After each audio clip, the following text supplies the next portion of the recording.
जय हिंद मेरे दोस्तों, मैं कुमार सिद्धू फिर से एक बार सिद्धार्थ जीएस ट्रेनिंग सेंटर में भरपूर स्वागत करता हूं। मेरे दोस्त आज ग्लोबल के बारे में देखेंगे, ग्लोबल वार्मिंग के बारे में, और बहुत बढ़िया क्वेश्चन है। और 2 क्लास पहले डाल चुका हूं इसे। 2 क्लास में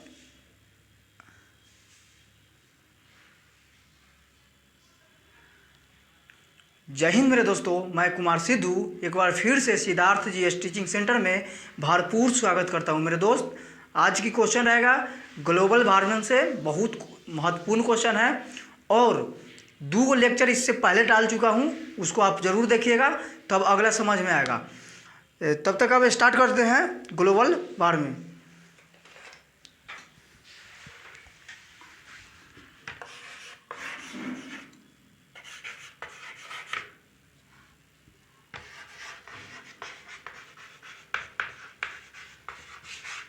ग्लोबल वार्मिंग के बारे में देखता हूँ।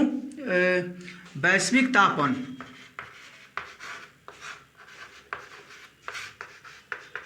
वैश्विक तापन बहुत इम्पोर्टेंट है और ये 1 और 2 लेक्चर पहले डाल चुका हूँ और ये 3rd लेक्चर होगा। ये 3rd लेक्चर में इसका देखेंगे मतलब महत्व क्या है और सकारात्मक देखते हैं, सकारात्मक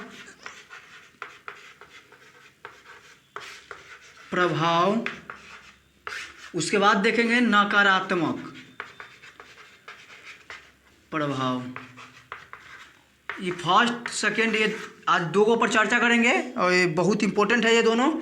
और जैसे कि इसे पिछला लेक्चर में मैं बता चुका हूँ, जो पिछला लेक्चर में था किस देश कितना CO2 उत्पादन करता है, तो सबसे ज़्यादा में 2013 के बाद से ये डाटा आंकड़ा दिया गया था। तो 2013 से पहले था अमेरिका और दूसरा नंबर पर था चीन। अभी हो गया फर्स्ट नंबर पर चीन और दूसरा नंबर पर अमेरिका। चीन 29% अभी कार्बन डाइऑक्साइड उत्पादन करता है वो, और अमेरिका आ गया तो अमेरिका की बात है तो अमेरिका को 16% या 16% और भारत है जो 7%, ये 3 को याद रखिएगा। और रूस वगैरह है तो रूस 5% है और जापान है जो 4% कार्बन डाइऑक्साइड उत्पादन करता है। आगे की देखता हूँ, इसको सकारात्मक क्या हो सकता है। सकारात्मक जो है जो एक प्रकाश संश्लेषण की क्रिया हो सकती है। प्रकाश संश्लेषण से ये है, प्रकाश संश्लेषण की क्रिया हो सकती है।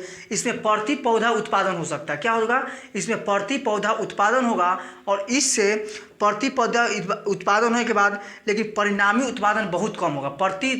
जैसे मैं एक समझाना चाहता हूँ, सकारात्मक में है, सकारात्मक में है एक पेड़ है, एक वृक्ष है, एक वृक्ष में कार्बन प्रकाश संश्लेषण ये होती है। प्रकाश संश्लेषण, जब प्रकाश संश्लेषण की क्रिया होती है तो मान लिया जाए ये पौधा में फल हुआ। जब फल हुआ तो फल होने की वजह से इस किसी एरिया में अगर एक फल के पेड़ है तो इसका भाव बहुत ज़्यादा हो जाएगा। क्या होगा? बहुत ज़्यादा हो जाएगा और यहीं पे बहुत सारे फल उपजना स्टार्ट हो जाएगा तो उसका क्या होगा? भाव बहुत कम हो जाएगा। मान लिया जाए जो एक मार्केट है, उसमें एक फल मंडी में सिर्फ केला बेचने वाला का संख्या 1 है, केला बेचने की संख्या 1 है, तो वो हो सकता है तो 50 रुपये दर्जन दे सकता है। क्या हो सकता है? तो 50 रुपये वो दर्जन दे सकता है। दूसरी नंबर पर बता सकता हूँ आपको, अगर जो 5, 6, 7, 8, 10 को हो सकता है, अगर 10 को होगा तो उसे तो बेचेगा नहीं, उतना प्रॉफिट पर वो बेच नहीं सकता है, तो हो सकता है तो 20 रुपये 25 रुपये दर्जन देना उसको पड़ जाएगा। तो इसीलिए इसका एक इफेक्ट पड़ सकता है सकारात्मक। इसका नकारात्मक देखते, सकारात्मक में देखता हूँ, सकारात्मक में एक और पड़ सकता है, एक प्रकाश संश्लेषण की क्रिया होता है 6CO2 + 12H2O।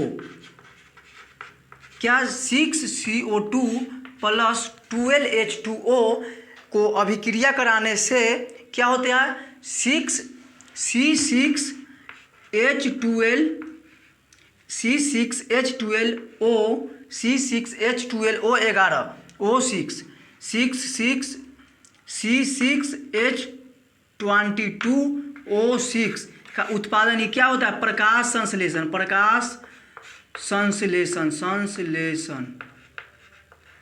प्रकाश संश्लेषण की ये क्रिया में होती है। क्या होती है? ये हमारा सकारात्मक इफेक्ट है। नकारात्मक इफेक्ट के बारे में देखता हूँ। नकारात्मक इफेक्ट,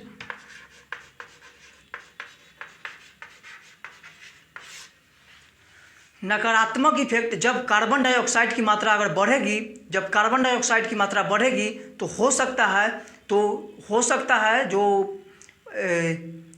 हिम से हिमानी आना स्टार्ट हो जाएगी। कहाँ? पहाड़ों से हिमानी आना स्टार्ट हो जाएगी। जब हिमानी नदियों से आएगी तो बहुत सारे वो बाढ़ लेकर के आएगी।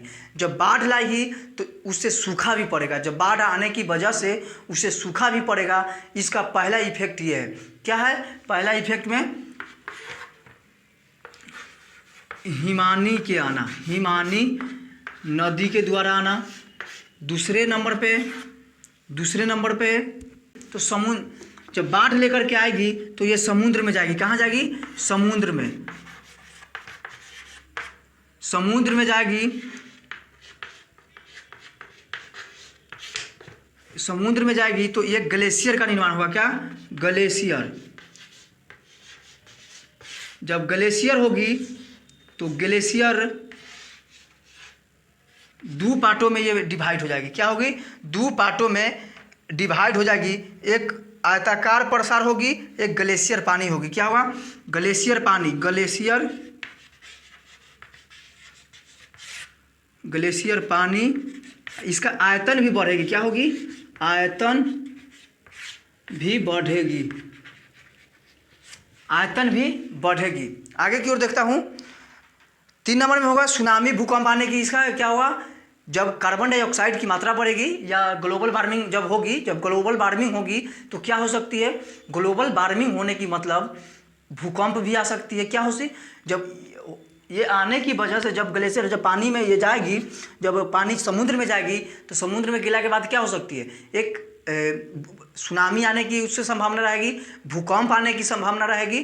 चौथा नंबर देखता हूँ। चौथा नंबर में क्या है?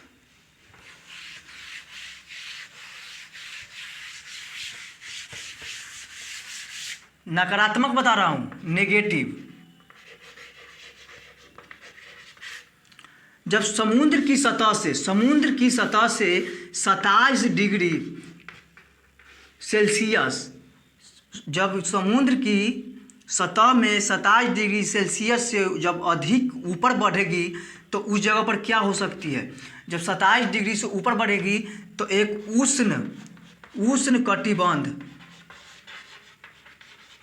उष्ण कटिबंध सुनामी आएगी। क्या आएगी? चक्रवात आएगी।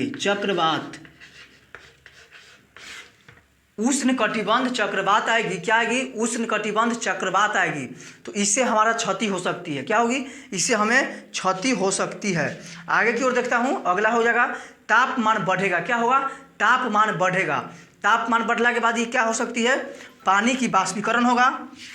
जब तापमान बढ़ेगी ये क्या होगा? 5वां नंबर में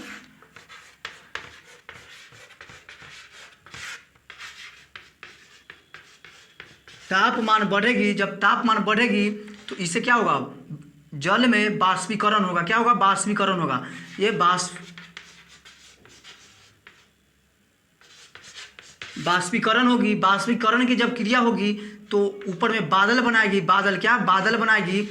जब बादल बनाएगी, बादल बनने के बाद नीचे में ये फिर बरसेगी तो वर्षा भी होगी। इससे भी हमें क्षति होगा। अगर ज़्यादा मात्रा में हमें वर्षा भी होता है तो उससे फसल की क्षति होगी। अगला नंबर इफेक्ट देखता हूँ जो 6 नंबर इफेक्ट में क्या है। 6 नंबर इफेक्ट में क्या है?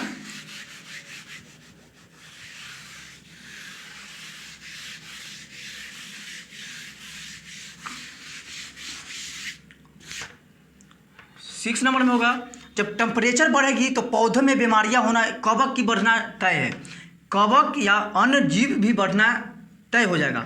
कवक या अन्य जीव, जब अन्य जीव जब बढ़ना स्टार्ट हो जाएगा तो पौधा में नई नई बीमारियां देखने को मिलेगा। बीमारियां देखने को मिलेगा।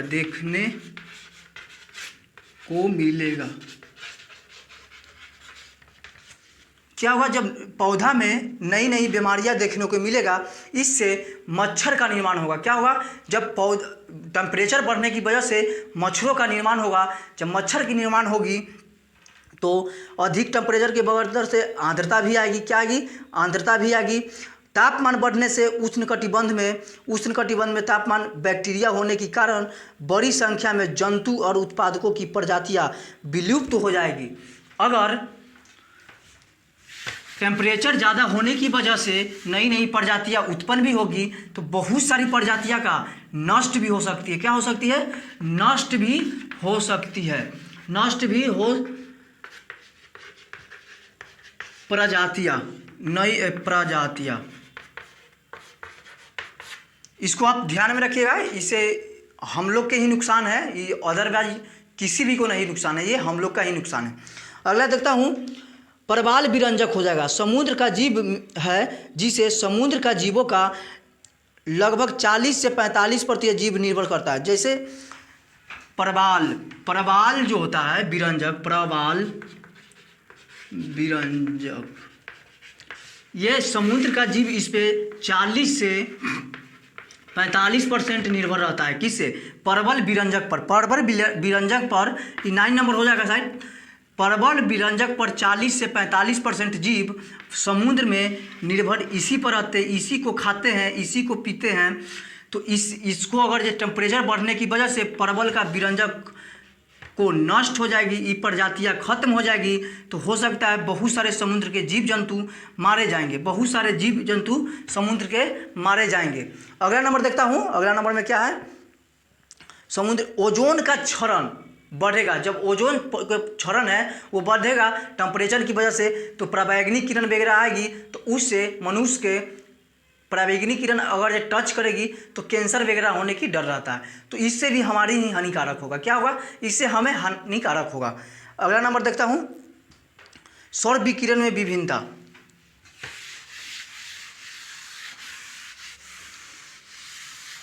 ग्लोबल वार्मिंग के ये 3rd लेक्चर था और 4th लेक्चर अब आगे की ओर दूंगा। तब तक कि इतना ही रहने देता हूँ, तब तक के लिए इतना ही काफ़ी है। तब तक के लिए जय हिंद मेरे दोस्त। कैसा लगा वीडियो कमेंट में ज़रूर बताइएगा।